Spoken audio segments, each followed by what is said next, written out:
काल सावरगाव या ठिकाणी झालेल्या दसरा मेळाव्यामध्ये सरपंच संतोष देशमुख यांच्या मारेकऱ्याचा फोटो त्या गर्दीमध्ये झळकवण्यात आला।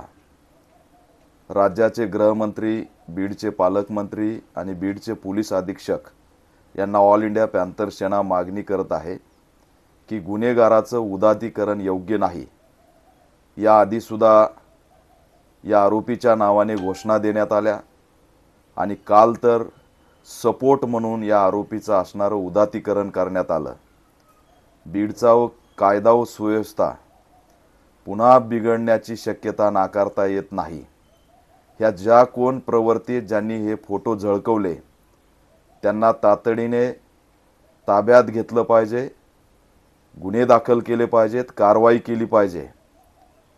जर अशा पद्धतीने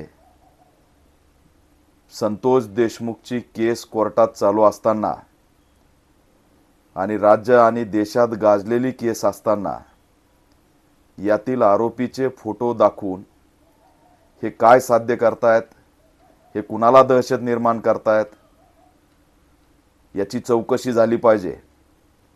असे फोटो दाखवणे आणि घोषणा देणे यातून पीडित कुटुंब आणि साक्षीदार यांच्यावरती दबाव येण्याची शक्यता नाकारता येत नाही आणि दबाव तंत्र वापरण्याचं काम राज्याच्या मंत्री असलेल्या नेत्याच्या मेळाव्यात होतंय।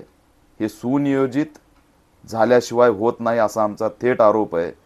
त्याच्यामुळे बीडच्या पोलीस अधीक्षकांनी तातडीने याच्यात कारवाई करावी अशी ऑल इंडिया पॅंथर सेना मागणी करत आहे।